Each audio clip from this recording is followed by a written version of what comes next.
പടവലങ്ങ വെച്ചിട്ട് നമ്മൾ പലതരം റെസിപ്പികളും ചെയ്യാറുണ്ട് അല്ലേ. പടവലങ്ങ നമ്മൾ സാമ്പാറിലിടും, തോരൻ വെക്കും, കറി വെക്കും.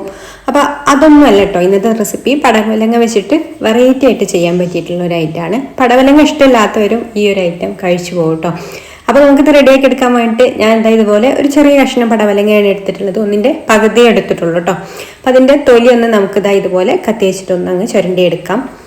തൊലിയൊക്കെ കളഞ്ഞ് നന്നായിട്ട് കഴുകി എടുത്തതിന് ശേഷം പടവലങ്ങ ഞാനിതാ കട്ട് ചെയ്തെടുക്കുകയാണ്. ഇതുപോലെ കുറച്ച് നീളത്തിലാണ് കേട്ടോ നമുക്ക് കട്ട് ചെയ്തെടുക്കേണ്ടത്. ഒരു 2 ഇഞ്ച് നീളത്തിൽ ചെറിയൊരു വീതിയിൽ ഇതാ ഇതുപോലെ അങ്ങ് കട്ട് ചെയ്തെടുത്താൽ മതി. അപ്പോൾ അതാ ആ ഒരു പടവലങ്ങ മുഴുവൻ ഞാനിവിടെ കട്ട് ചെയ്ത് ഈ ഒരു ബൗളിലേക്ക് മാറ്റിയിട്ടുണ്ട്.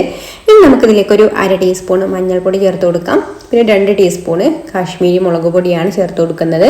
സാധാരണ മുളക് പൊടിയാണെന്നുണ്ടെങ്കിൽ ഇത്ര വേണ്ട കേട്ടോ, എരിവിനനുസരിച്ചിട്ടുള്ളത് ചേർത്ത് കൊടുത്താൽ മതി. കാശ്മീരി മുളക് പൊടി ആകുമ്പോൾ കളറുണ്ടാവും, എന്നാൽ അധികം എരിവുണ്ടാവില്ല. അതുകൊണ്ടാണ് ഇത്രയും ചേർത്ത് കൊടുത്തിട്ടുള്ളത്.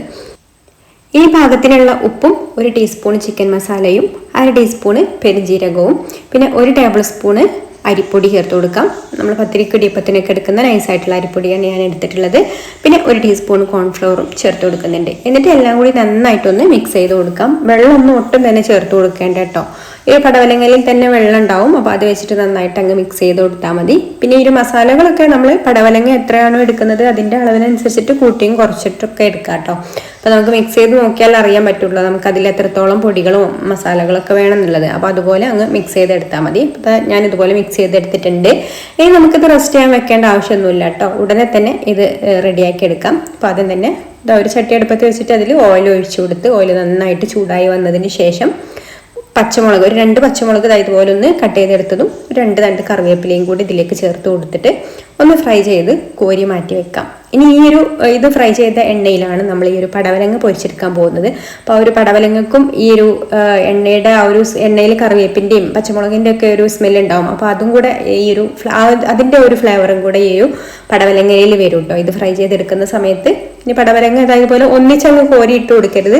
ഇതുപോലെ ഓരോ പീസായിട്ട് അങ്ങ് ഇട്ട് കൊടുക്കുക കേട്ടോ, അല്ലെങ്കിൽ മസാലയൊക്കെ തമ്മിൽ ഒട്ടിപ്പിടിക്കുകയൊക്കെ ചെയ്യും. അതുപോലെ ഇത് ഇട്ട് കൊടുത്ത് ഉടനെ തന്നെ ഇളക്കാനോ മറിച്ചിടാനോ ഒന്നും പാടില്ല.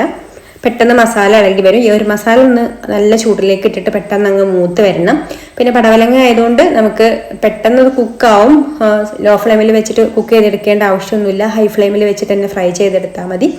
സൈഡ് റെഡി ആയിട്ട് വരുമ്പോൾ തിരിച്ചിട്ട് കൊടുത്തിട്ട് ഈ ഒരു ഭാഗം നന്നായിട്ടൊന്ന് മൂത്ത് നല്ല ക്രിസ്പി ആയിട്ട് അങ്ങ് വരും കേട്ടോ. നല്ലതായിട്ട് മൊരിഞ്ഞ് വരും. ഈ ഒരു സമയത്ത് നമുക്ക് കോരിയെടുക്കാം. അപ്പോൾ അതാ ഇത്രയേ ഉള്ളൂ, നമ്മുടെ അടിപൊളിയായിട്ടുള്ള പടവലങ്ങ ഫ്രൈ റെഡി ആയിട്ടുണ്ട്. ചൂടോടെ കഴിക്കാനാണ് കേട്ടോ ഇത് കൂടുതൽ ടേസ്റ്റ്. അപ്പോൾ ഇത് ചോറിലേക്കോ അല്ലെങ്കിൽ ചായയിലേക്കോ ഒക്കെ കഴിക്കാം. നല്ല ടേസ്റ്റി ആയിട്ടുള്ള ഒരു ഐറ്റം തന്നെയാണ്. അപ്പോൾ നിങ്ങൾ ഇതുവരെ ട്രൈ ചെയ്ത് നോക്കിയിട്ടില്ലെങ്കിൽ ഒന്ന് ട്രൈ ചെയ്ത് നോക്കിക്കോളൂ, ഇഷ്ടമാവും. പിന്നെ ചൂടോട് കൂടിയിട്ട് തന്നെ കഴിക്കണം. തണുത്ത് കഴിഞ്ഞാൽ അത്രയ്ക്ക് ടേസ്റ്റ് ഉണ്ടാവില്ല. അപ്പോൾ ചൂടോട് കൂടിയിട്ട് തന്നെ നമ്മൾ കഴിക്കാൻ നിൽക്കുന്ന സമയത്ത് പൊരിച്ചെടുത്താൽ മതി.